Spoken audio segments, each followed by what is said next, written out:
नमस्कार. मी आज छोट्या वांग्यांचं भरीत बनवते.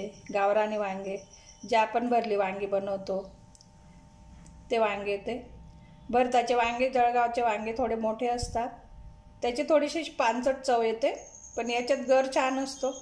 याच्यापेक्षा अजून थोडेसे पिवळट झालेले वांगे जरी घेतले ना, पक्व झालेले, त्याचा छान गर येतो.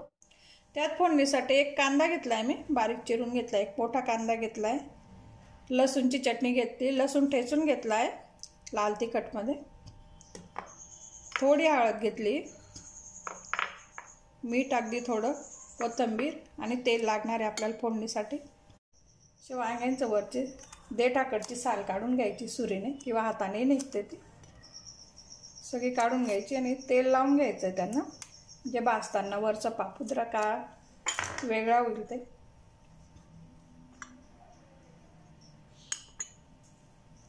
सगळीकडून तेल लावून घ्यायचे. तसे लावून घेतले मी सगळ्या वांग्यांना. गॅसवर जाळी ठेवली, मी गॅस पेटून दिला आहे. त्याच्यावर वांगे ठेवून असे सगळे वांगे भाजून घेतले मी. फिरून फिरून भाजून घ्यायचे. थोडे गार करून घेऊ, मग साल काढू त्याची. वांगी गार झालेत, पण त्याचे साल असं हातानेच काढते मी. तुम्हाला जमत नसेल तर सुरीने काढू शकता. वरचा काळा पापुद्रा काढून घ्यायचा. जास्त खालचं नाही काढायचं, फक्त हा काळा झालेला पापुद्रा काढायचा. त्याच्यातही टेस्ट असते. वरचा देठाकडचा भाग छान असे स्पोकी टेस्ट येते. पूर्वीच्या काळी भाकरी करता करता चुलीत थोडासा पिस्तव पुढे सरकवायचा, 2 वांगी भाजायची, चालू चालू ते वांगी ठेचायची, त्याच्यावर तिखट तेल टाकून गरम गरम भरीत. ते खरं ऑथेंटिक भरीत. अगदी असे भरीत त्याच्याला कुच करून घ्यायचं. वरून तेल तिखट टाकलं म्हणजे झालं भरीत. मीठ घालून सगळे देठ कापून घेते मी.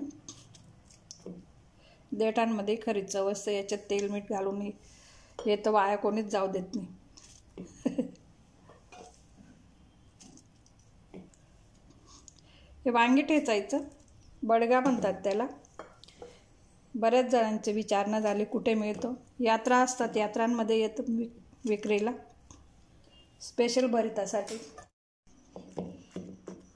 आधी थोडे आपण उलथनाने त्यांना एकसारखा करून घेऊ. पूर्वी तर हातानेच कुच करून किंवा उलथनाने करून झटपट भरीत तयार. पण आता वेगवेगळे मिळायला लागले साहित्य भरीत बनवायचे. असे सगळे वांगे मॅश करून घेतले मी. गर एकसारखा करून घेतला आहे. असे पक्व वांगे राहिले म्हणजे असे बिया असला ना, त्या भरताला चव असते चांगली. मोठे वांगे, जळगावचे वांगे, ते थोडेसे पानसट असतात. त्यांचा गर असा पातळ पातळ येतो. झालं आपला गर एकसारखा करून. तव्यावर भरीत बनवते मी आज. लोखंडाचा तवा ठेवला आहे. एक कांदा टाकला आहे. तुम्ही कांद्याशिवाय बनवू शकता. कांदा लसूण ज्याला चालत नसेल, कांद्याशिवाय फक्त आपण तेलात फोडणी देऊन थोडं तेल टाकून तव्यावर भरीत खमंग येतं. असं फ्लॅट तवा असतो तो, त्याच्यावर असं चरचरीत फोडणी बसते. छान असं खमंग भरीत भाजलं जातं, त्याच्यावर तळलं जातं. कढईतलं भरीत आणि तव्यावरचं भरीत एकदा करून बघा. टेस्टमध्ये नक्कीच फरक जाणवेल तुम्हाला. कांदे मी जास्त भाजले नाही, बघू शकता. थोडे क्रंचीच आहेत. जास्त नरम पण नाही होऊ द्यायचे. थोडंसं कच्चटपणा गेला म्हणजे त्याचं. तेल घालते मी भरताला. थोडं तेल जास्त असू द्या, वांग्यांसाठी तेल जास्त लागतं. हळद नाही घातली तरी चालेल, ऑथेंटिक भरीत आहे आपलं हे. फक्त लसूणची चटणी, त्या चटणी थोडी जास्त घेतली मी.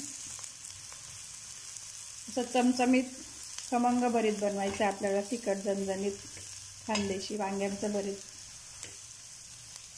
मीठ आताच टाकून घ्यायचं आहे आपल्याला सुरुवातीला. तो चरचरीत फोडणी निघू द्यायची. लसूण तळला जायला पाहिजे छान असं तेलामध्ये.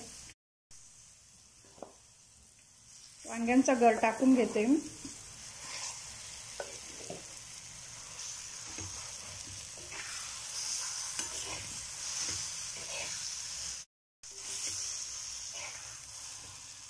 फुल गॅस ठेवून भाजून घ्यायचं भरीत. फुल गॅस राहिला म्हणजे कसं पाणी त्याच्यातलं बराबर आटतं, कुठलाही पदार्थ असेल त्याच्यातलं, आणि जास्त चिकट होत नाही पदार्थ. मग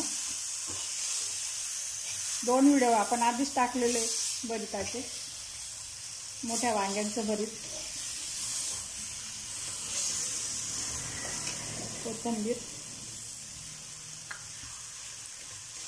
भाकरीसोबत, ज्वारीची भाकरी, बाजरीच्या भाकरीसोबत छान लागतं असं भरीत.